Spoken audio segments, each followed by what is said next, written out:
हम आप सभी मीठे बाबा के आज्ञाकारी बच्चे हैं। हम आप आत्माओं को बाप दादा की आज्ञा है,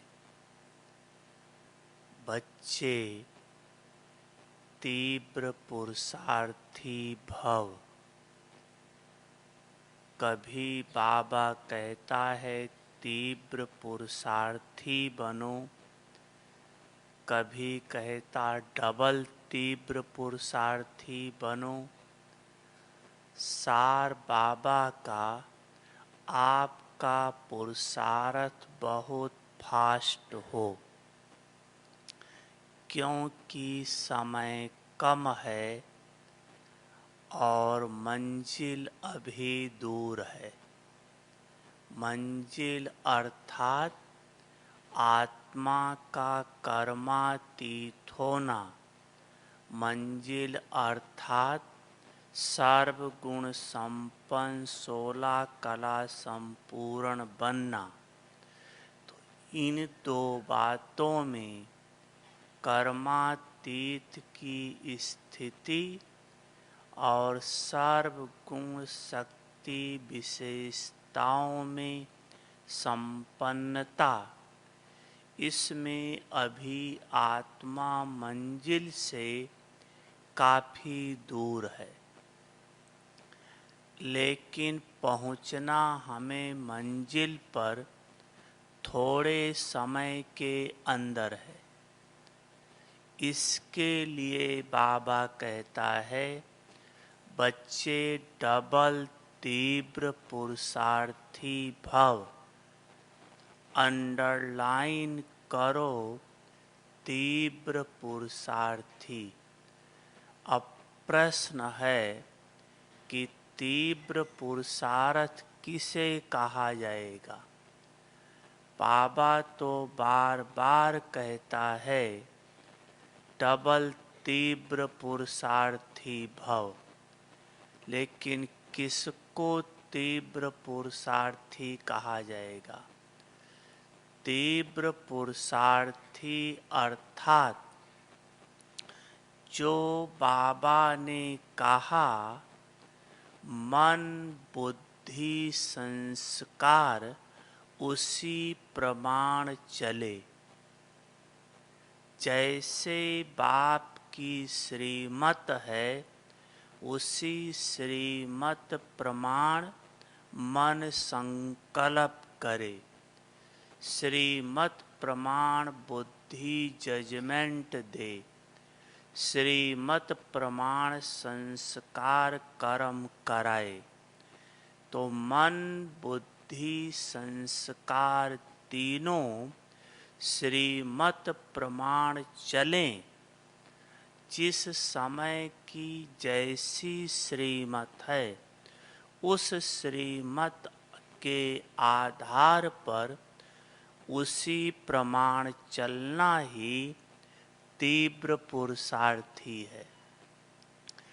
तीव्र पुरुषार्थी का ये मतलब नहीं कि पॉइंट याद कर लिया या 8 घंटा बैठ करके योग किया।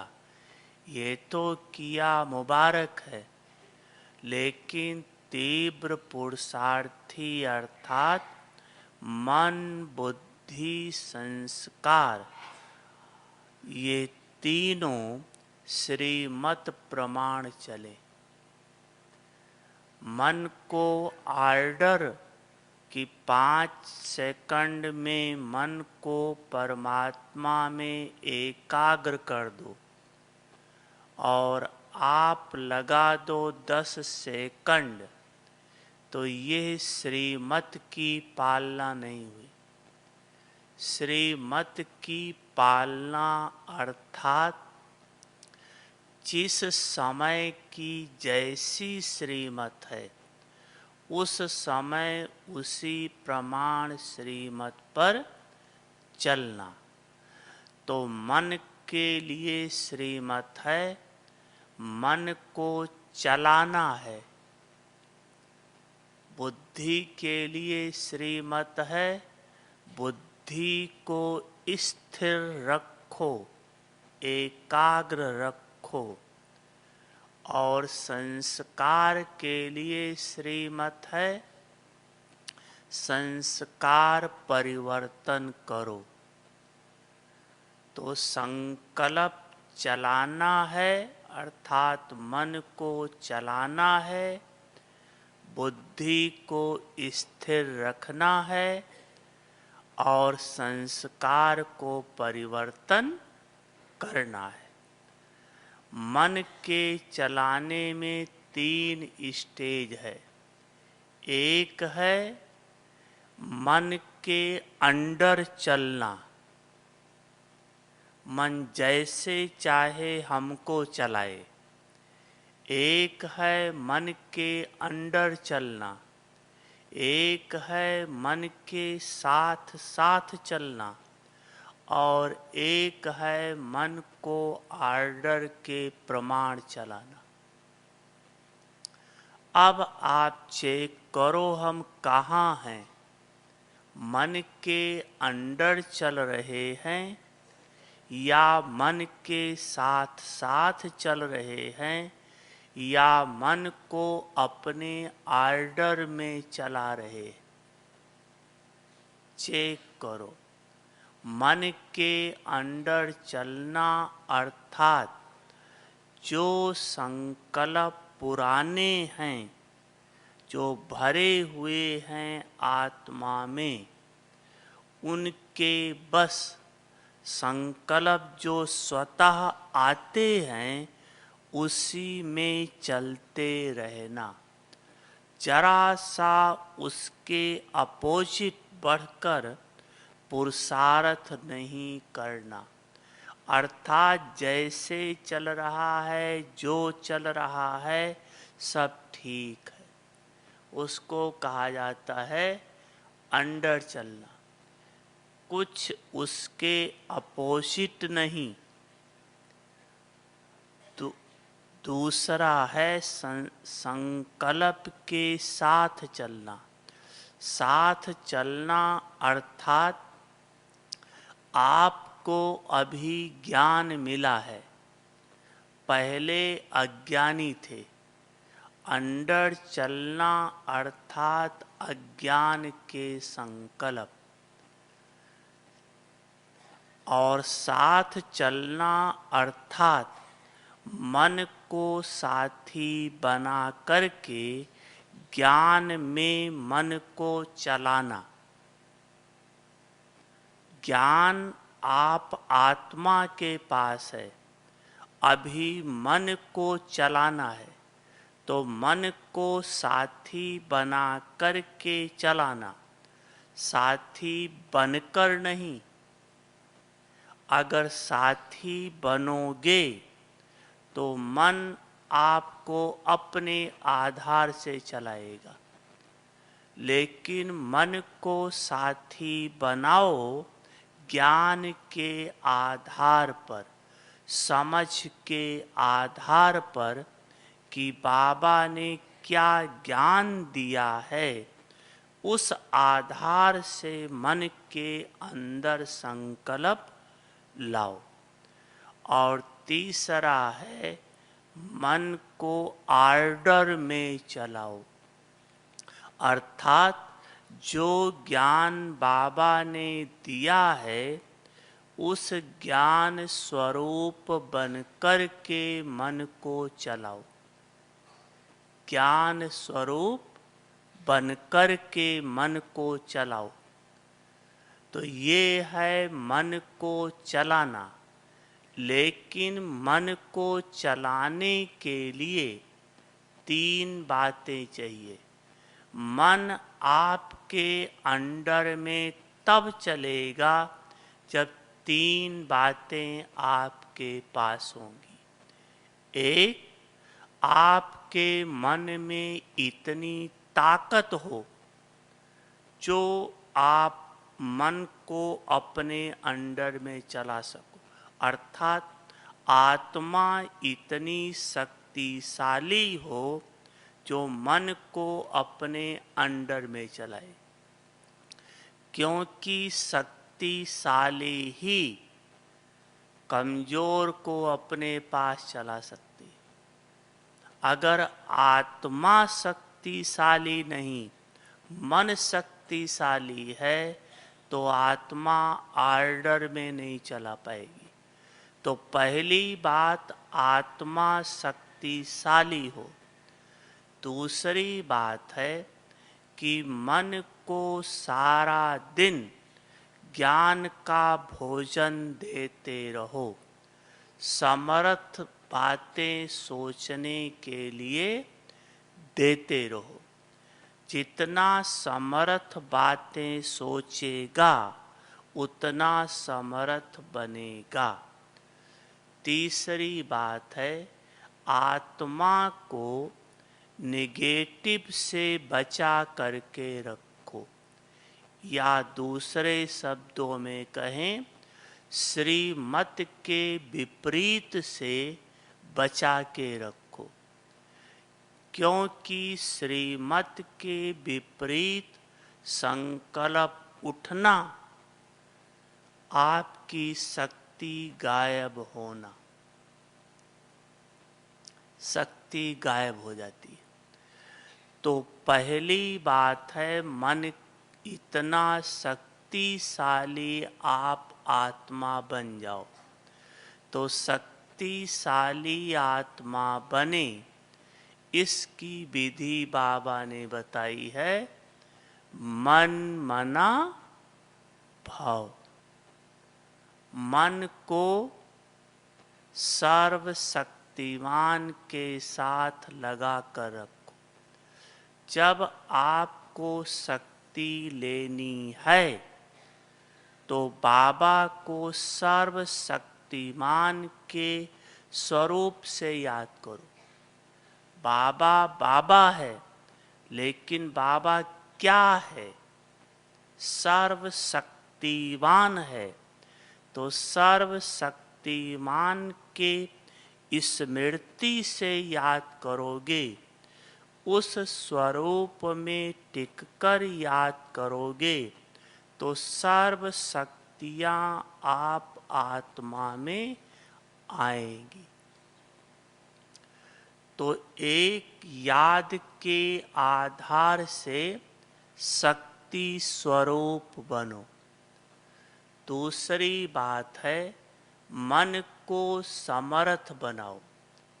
कई लोग मन को समर्थ बनाने के लिए या तो अमन करते हैं या दमन करते हैं।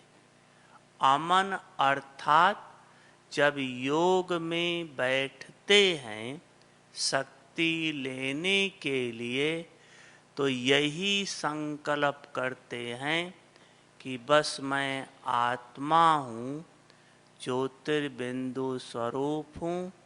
शिव बाबा भी ज्योतिर्बिंदु स्वरूप है, मेरा बाबा है। अब ये बिंदी हूँ, बाबा भी बिंदी है। बस सोचते इसके अलावा दूसरा संकल्प ना आए।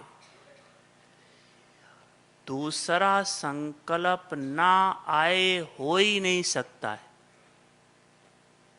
आत्मा की कोई भी स्टेज संकल्प शून्य की स्टेज नहीं है। जब आप आत्मा परम धाम में होते हो, बाबा के पास होते हो, तो आपके संकल्पों की गति बहुत स्लो है, संकल्प बहुत कम है। जो संकल्प हैं वो स्वरूप बने हुए हैं। तो संकल्प होंगे लेकिन स्वरूप वाले होंगे। तो कई कोशिश करते हैं मन को अमन करने के लिए। अमन नहीं करो, मन को संकल्प दो, स्वरूप बनो। और कई मन को दमन करते। दमन अर्थात जबरदस्ती मन को दबाने की कोशिश करते हैं। जैसे मान लो योग में बैठे, मैं आत्मा हूँ, ज्योतिर्बिंदु स्वरूप हूँ। अब बिंदी तो बन नहीं पा रहे, तो क्या करते हैं फिर? मन से लड़ाई करते, नहीं नहीं मैं तो हूँ ही आत्मा, मैं तो हूँ ही आत्मा, बिंदी हूँ। बिंदी बना भी नहीं जा रहा है और बार बार जबरदस्ती वही ला रहे। उस समय आप संकल्पों को चेंज करो, दमन नहीं करो। बिंदी नहीं बना जा रहा है, उस समय रू रिहान करो, मुरली की पॉइंट याद कर लो, कोई विशेष अनुभव हुआ हो वो याद करो। थोड़ी देर में लहर चेंज हो जाएगी। तो ना मन को अमन करो, ना मन को दमन करो, लेकिन मन को सुमन करो। सुमन अर्थात मन को अच्छे अच्छे विचार देते जाओ। अच्छे अच्छे विचार अर्थात अच्छा विचार, मीठे बाबा की मधुर मुरली है। मुरली आपके बुद्धि का भोजन है, मन की खुराक है, उसको दो तो मन समर्थ बनेगा। एक याद से, दूसरा मन को अच्छी अच्छी बातें देते जाओ, श्रेष्ठ संकल्प देते जाओ, समर्थ संकल्प देते जाओ। तीसरी बात है कि निगेटिव अर्थात श्रीमत के विपरीत से आत्मा को बचाओ। संकल्प चलने से बचाओ, जिसको निगेटिव कहो, व्यर्थ कहो, उससे बचाओ। उसकी विधि क्या है? कैसे बच सकता है? जबकि हम कर्म क्षेत्र पर हैं, आँख सब कुछ देख रही है, कान सब कुछ सुन रहा है, अच्छी बात भी सुन रहा है, बुरी बात भी देख रहा है, सुन रहा है। कोई हमारे लिए निगेटिव उल्टा बोल रहा है, कान सुन रहा है, मन बुद्धि अनुभव कर रही है, लेकिन उस समय हमारा निगेटिव ना आए, उसका बहुत सुंदर साधन है। एक बार हमने प्रकाश मणि दादी से पूछा था कि दादी आप पुरुषार्थ क्या करते हो? जिन्होंने देखा होगा प्रकाश मणि दादी को पहले, वो कभी बैठ करके योग नहीं कर पाती थी। कारण पूरा यज्ञ की जिम्मेदारी उनके ऊपर थी। इसलिए जैसे हम आपको टाइम मिलता है, ऐसे दादी को टाइम नहीं मिलता था। तो पूछा दादी से, दादी आप पुरुषार्थ कब करते हो, क्या करते हो? क्योंकि हम दादी का खाना बनाते थे, अंग संग रहते थे, तो दादी के पुरुषार्थ को देखते थे कि बैठ करके दादी को पुरुषार्थ करने का चांस नहीं मिलता है। तब दादी ने बताया कि मैं सारे दिन के अंदर 3 बातों का ध्यान रखती हूँ। क्योंकि यज्ञ की जिम्मेदारी दादी के ऊपर थी। आपको अपने घर की जिम्मेदारी है। टीचर बहनों को सेंटर की जिम्मेदारी है। जिम्मेदारी होते हुए 3 बातों पर ध्यान रखा, जो दादी ने रखा, बताया। यही हमारा श्रेष्ठ पुरुषार्थ है।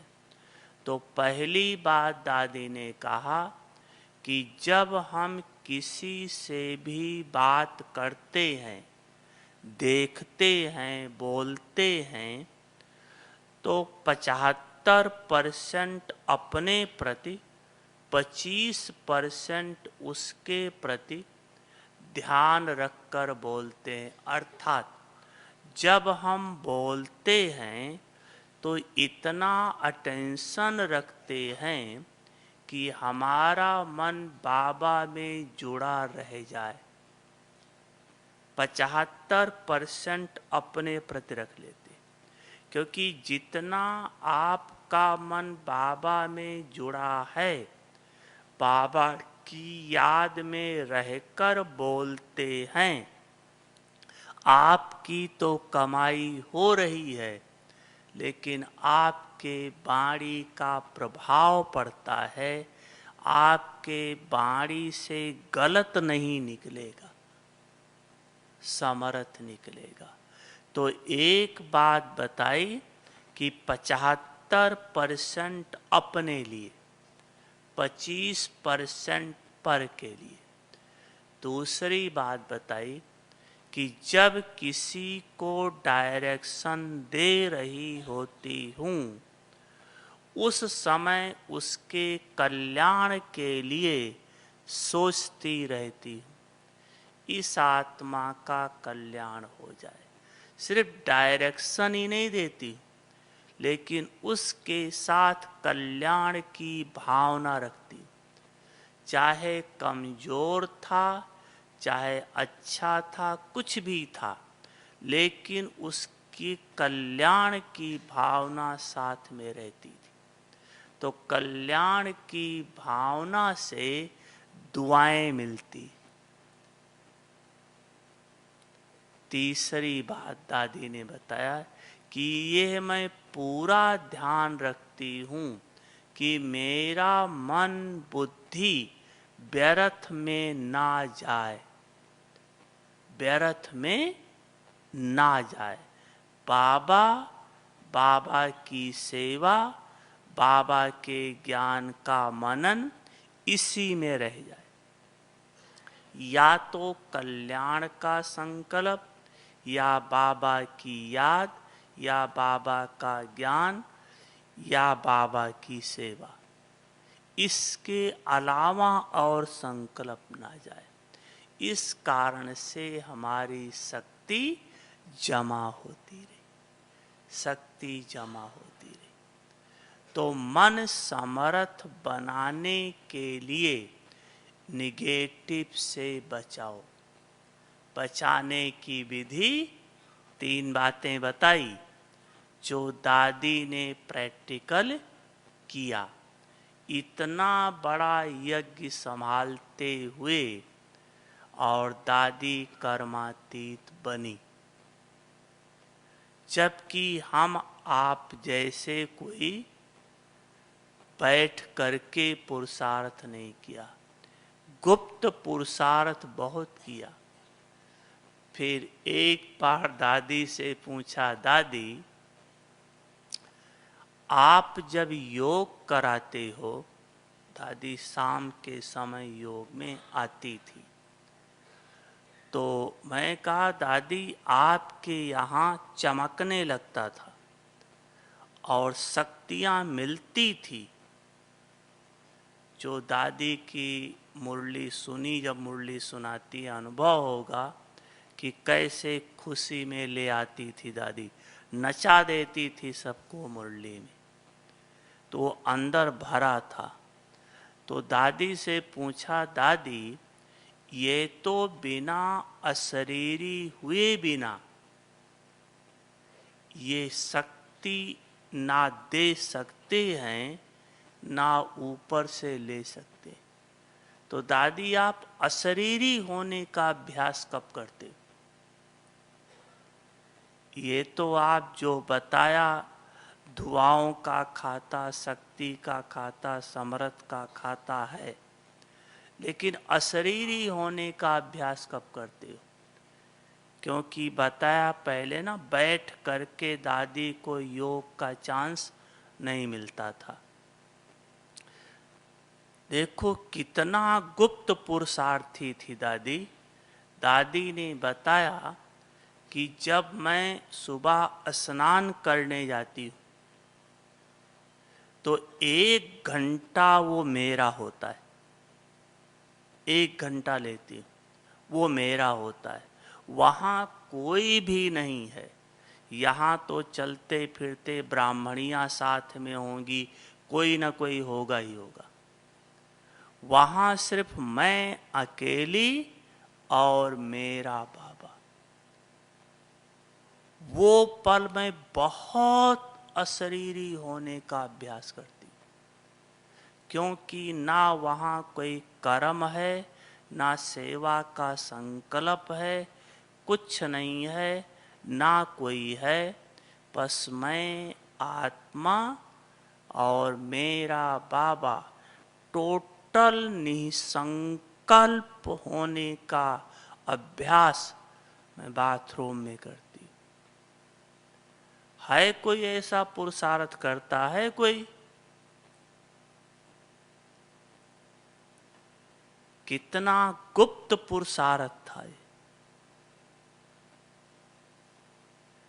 तब आत्मा इतनी समर्थ बनी थी। ठीक है, समझ में आई बात? जैसे दादी ने किया वैसे करें। मुख्य तो अपना मीठा बाप दादा है। बाप दादा को तो फॉलो करना ही है, लेकिन बाप दादा को फॉलो करके दादियाँ बनी। कई कहते हमने बाप दादा को तो देखा ही नहीं, दादियों को तो देखा। अच्छा, नहीं देखा तो सुन तो रहे हो ना। ये तो प्रैक्टिकल की बात है ना। ऐसे करो और करके देखो कितनी प्राप्ति होती है। इसके बाद है बुद्धि को एकाग्र करो। मन को चलाओ, बुद्धि को एकाग्र करो, स्थिर करो। बुद्धि को स्थिर करने से फायदा क्या है? आपकी बुद्धि एकाग्र है, स्थिर है, उससे फायदा क्या होगा? एक तो आपका योग अच्छा लगेगा, यथार्थ टचिंग होगी, यथार्थ टचिंग होगी, सत्य टचिंग होगी, जो विनाश के समय काम आनी। क्योंकि उस समय सिर्फ टचिंग ही काम आएगा, सब साधन समाप्त हो जाएंगे। मोबाइल सब कुछ खत्म हो जाएगा, चारों तरफ हाहाकार होगा, सिर्फ बाबा की याद की टचिंग ही काम आएगी। तो एकाग्रता से कैसे टचिंग होती है, इसका एक एग्जाम्पल बताता हूँ। आप लोगों ने देखा होगा या देख लेना कि कोई बर्तन में पानी भरा है, पानी साफ है लेकिन हिल रहा है, हलचल है। तो अगर पानी के नीचे जड़ में कोई पत्थर पड़ा है, गोल पत्थर है, अगर पानी हिल रहा है तो गोल पत्थर लंबा दिखाई देगा। जैसे पानी हिलता है वैसे वो लंबा दिखता है, गोल यथार्थ नहीं दिखता है।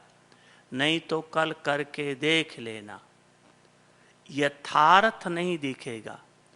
लेकिन अगर पानी शांत है, स्थिर है, तो नीचे जो चीज जैसी है वैसे ओरिजिनल दिखाई पड़ेगी। क्यों? बुद्धि स्थिर है। तो स्थिर बुद्धि से जजमेंट पावर और कैचिंग पावर बहुत बढ़ जाती। एक निर्णय शक्ति, क्योंकि एकाग्र होने के कारण निर्णय यथार्थ होता है। आपको देखो, घर में जब लड़ाई झगड़ा कुछ होती है, मन हलचल में होता है, तो जो आते सो बोलते रहते, कुछ पता ही नहीं पड़ता क्या बोल गए। क्यों? उस समय विवेक काम नहीं कर रहा है। बाद में जब ठंडा होता है तब लगता ये तो नहीं कहते तो अच्छा था, ऐसा नहीं बोलते तो अच्छा था। वो पश्चाताप का रूप। जब एकाग्र हुआ, शांत हुआ, तब यथार्थ का रियलाइजेशन हुआ कि ऐसे नहीं, ऐसे होना चाहिए था। तो एक बात है, इससे फायदा कैचिंग और टचिंग और निर्णय शक्ति, ये तीन बहुत होगा। भगवान के डायरेक्शन को कैच कर सकेंगे और यथार्थ टच कर सकेंगे, यथार्थ सत्य क्या है, और निर्णय शक्ति बढ़ती है। लेकिन स्थिर करने के लिए दो बातें चाहिए। आपका बुद्धि एकाग्र रहे, स्थिर रहे, उसके लिए दो बातें। एक बात है, जैसे देखो, अगर पानी बह रहा है और आपको पानी को एकाग्र करना है, स्थिर करना है, तो क्या करोगे? चारों तरफ से बंधन डाल दो, तो बीच वाला पानी एकाग्र हो जाएगा, है ना? चारों तरफ से बांध दो, तो जो बीच में पानी है उसका हलचल समाप्त हो जाएगा, थोड़ी देर में एकाग्र हो जाएगा। तो आपकी बुद्धि जो एकदम पानी की तरह बह रही है, दौड़ रही है, उसको एकाग्र करने के लिए उसको श्रीमत के बंधन से बांध दो।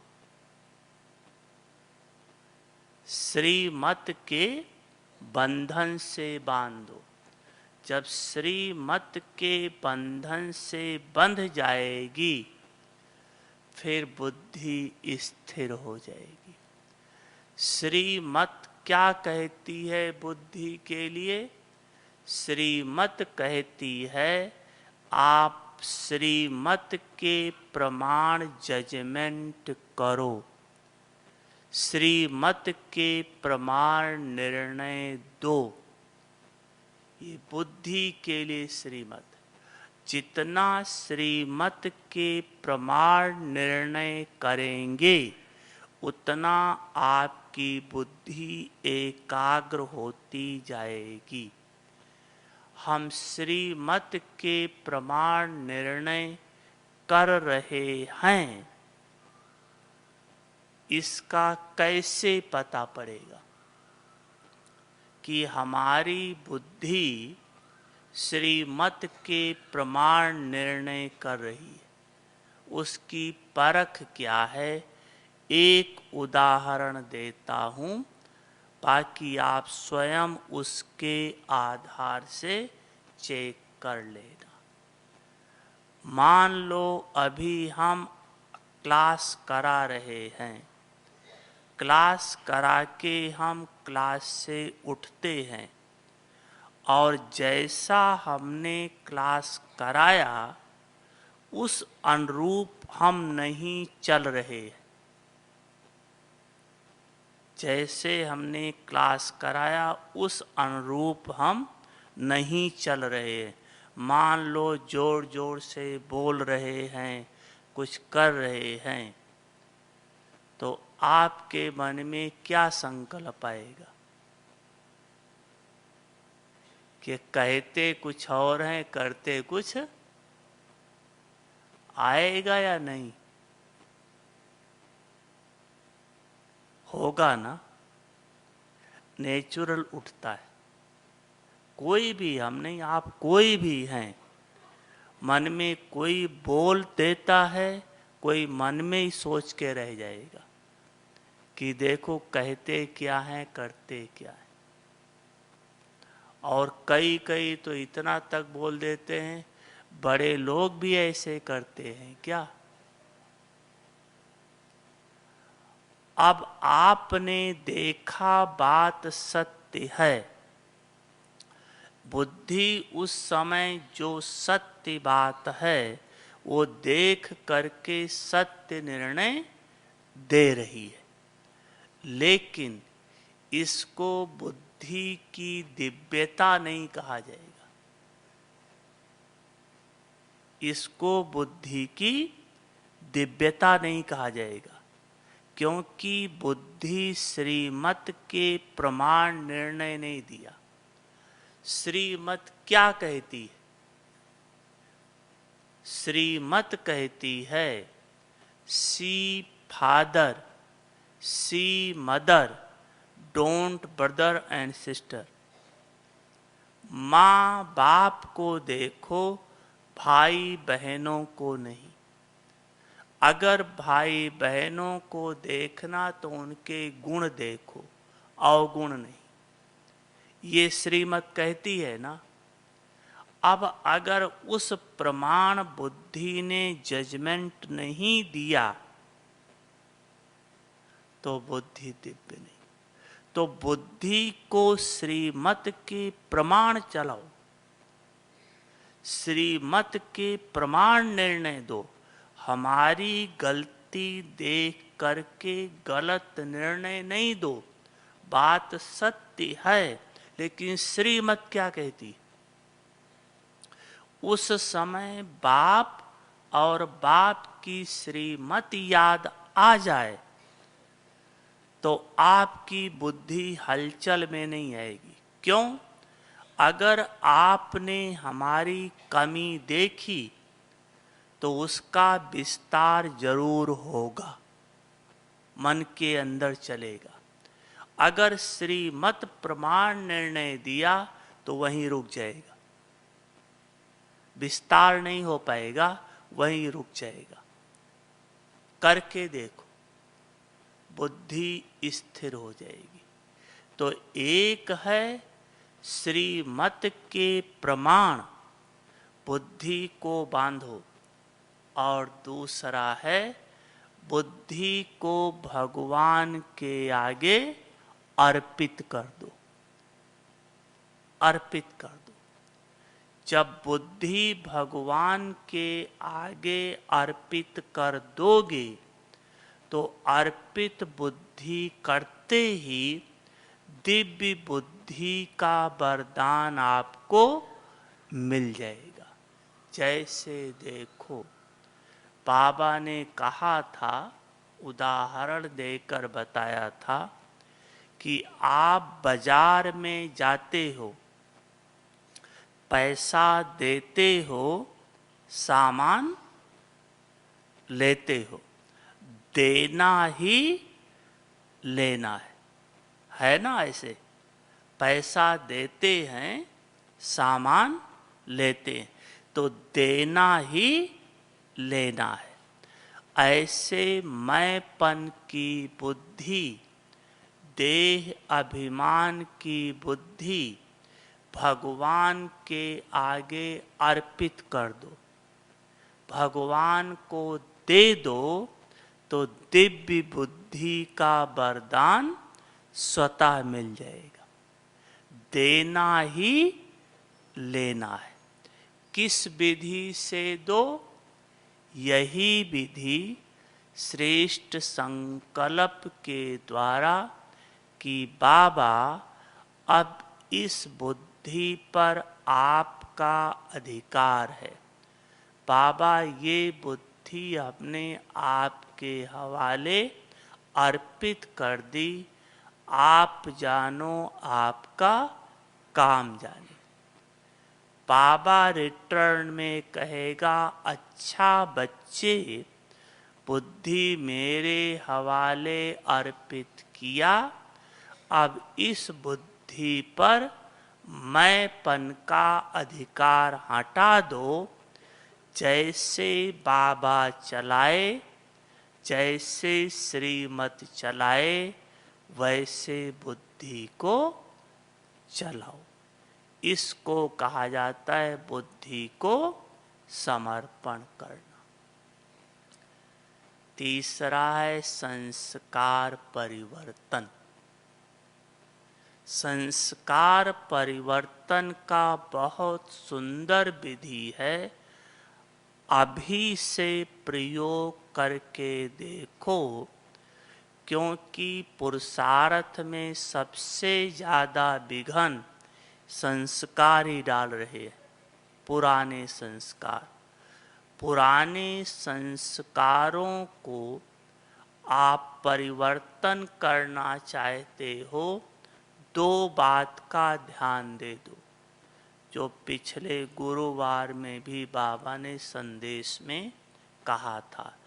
एक तो आप सारा दिन भिन्न भिन्न सोमान में स्वयं को स्थिर रखो कि मैं कौन हूँ, किसकी संतान हूँ, भगवान ने हमें क्या बनाया है।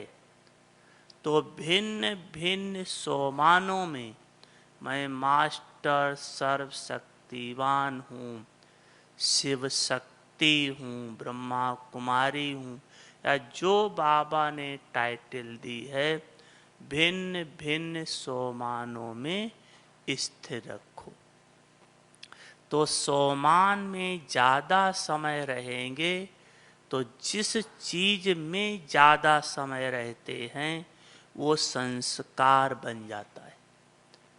दूसरी बात है, सारा दिन आत्मा के आदि और अनादि इस संस्कार की स्मृति कम रहती है। इसको इमर्ज करो कि मैं आत्मा अनादि रूप में कैसी थी। मैं आत्मा अनादि रूप में परम धाम में जब शिव बाबा के पास थी तो कैसी थी? एकदम नेक्स्ट टू गॉड, भगवान के समान थी।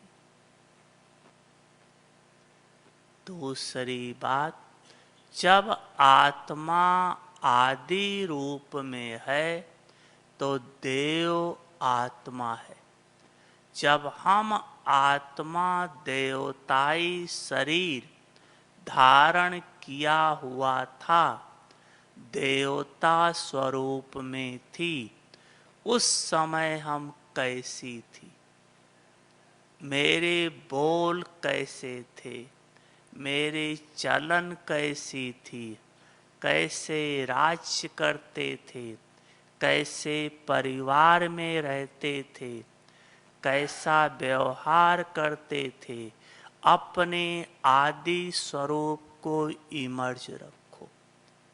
तो जितना आत्मा आदि और अनादि अर्थात देवताई रूप और निराकारी रूप जितना इमर्ज रहेगा उतना संस्कार दिव्य बनते जाएंगे, आसुरी संस्कार परिवर्तन होते जाएंगे।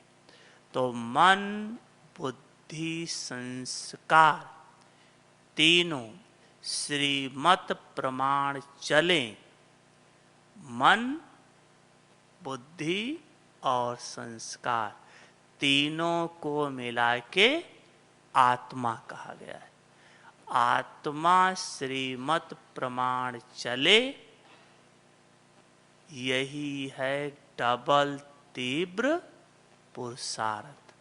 ऐसी आत्मा भगवान की आज्ञाकारी आत्मा है। ऐसी आत्मा श्रेष्ठ पद की अधिकारी आत्मा है। अच्छा, ओम शांति।